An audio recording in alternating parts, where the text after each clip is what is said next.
Boss ಅಗ್ನಿ ಪರೀಕ್ಷೆ ಇವಾಗ ರಿಯಲ್ ಆಗಿ ಶುರು ಆಗಿದೆ. ಪ್ರತಿಯೊಬ್ಬ ಸ್ಪರ್ಧಿಗೂ ಟಾಸ್ಕ್ ಕೊಟ್ಟಿದ್ದು ಮುಂದಿನ ಹಂತಕ್ಕೆ. ಈ ಟಾಸ್ಕ್ ಅಲ್ಲಿ ಯಾರು ಗೆಲ್ಲುತ್ತಾರೆ ಅವರಿಗೆ ಮುಂದಿನ ನಡೆ. ಮೊದಲನೇದಾಗಿ ಗೌರಿ ವರ್ಸಸ್ ಪ್ರಿಯಾಂಕಾ, ಇವರಿಗೆ ಮೊಬೈಲ್ ಹೊಡೆಯುವ ಟಾಸ್ಕ್ ಕೊಟ್ಟಿದ್ದು.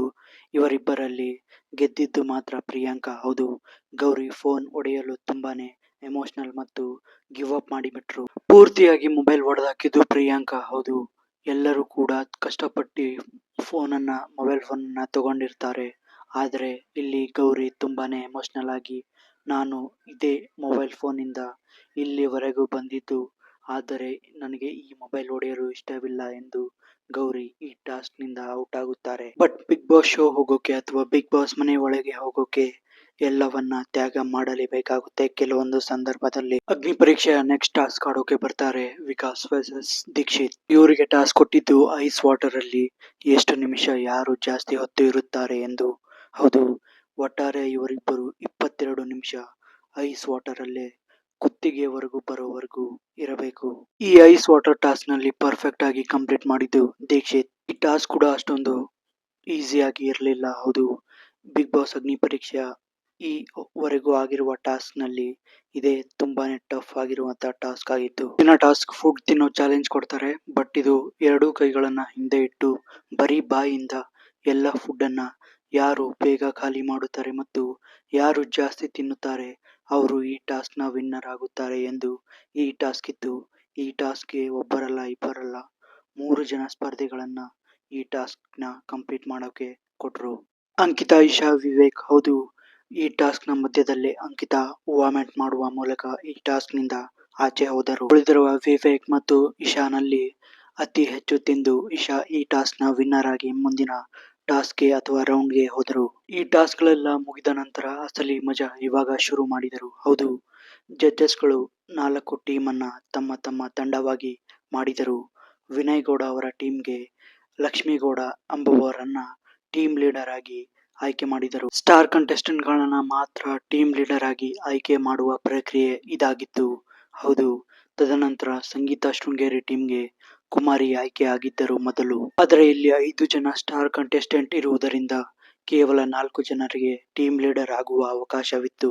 ಇನ್ನು ಶ್ರುತಿ ಮೇಡಮ್ ಅವರ ಟೀಮ್ಗೆ ರಾಜು ಅವರು ಟೀಮ್ ಲೀಡರ್ ಆದ್ರೆ ಚಂದನ್ ಶೆಟ್ಟಿ ಅವರ ಟೀಮ್ ಲೀಡರ್ ಹೇಮಲತಾ ಅವರು ಆಗಿದ್ದರು.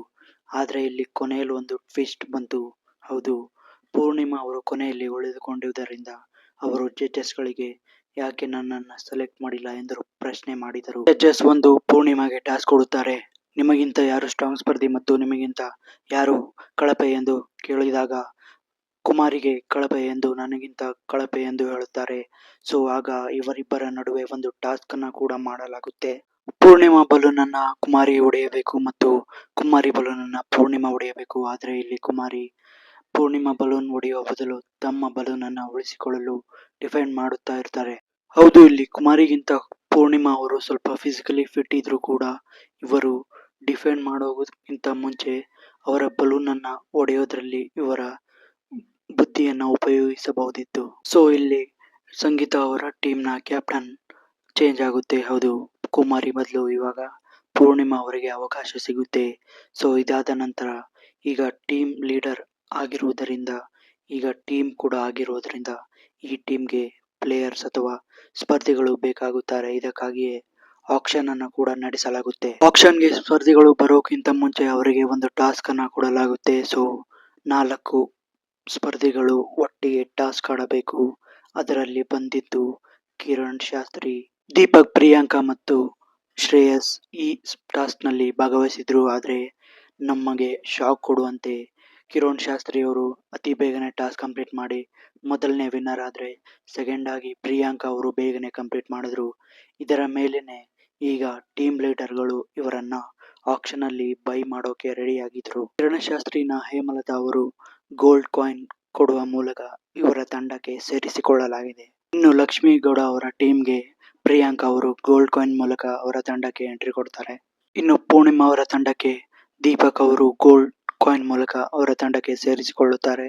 ಇನ್ನು ಕೊನೆಯದಾಗಿ ರಾಜು ಅವರ ತಂಡಕ್ಕೆ ಶ್ರೇಯಸ್ ಅವರು ಹೋಗಬೇಕಾಗುತ್ತೆ. ಇನ್ನು ಈ ಎಪಿಸೋಡ್ ನ ಕೊನೆಯಲ್ಲಿ ಒಂದು ಕತೆ ಹೇಳುವ ಮೂಲಕ ಬಲೂನ್ ಹೊಡೆಯುವ ಟಾಸ್ಕ್ ಕೊಡಲಾಗುತ್ತೆ. ಹೌದು, ಆ ಬಲೂನ್ಗಳು ಯಾವ ಕತೆ ಹೇಳುವ ಮೂಲಕ ಯಾವ ಬಣ್ಣ ಬರುತ್ತದೆ, ಅದು ಬಲೂನ್ ಅನ್ನ ಹೊಡೆಯಬೇಕು.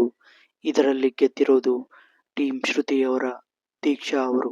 ಇದಿಷ್ಟು ಈ ಎಪಿಸೋಡ್ ನಲ್ಲಿ ಯಾವೆಲ್ಲ ಆಟಗಾರರು ಹೇಗೆ ಆಡಿದ್ದಾರೆ, ಅವರ ಪರ್ಫಾರ್ಮೆನ್ಸ್ ಹೇಗಿತ್ತು ಎಂದು ಒಂದು ಸಣ್ಣ ಮಾಹಿತಿ. ಇದರ ಬಗ್ಗೆ ನಿಮ್ಮ ಅನಿಸಿಕೆ ಏನು?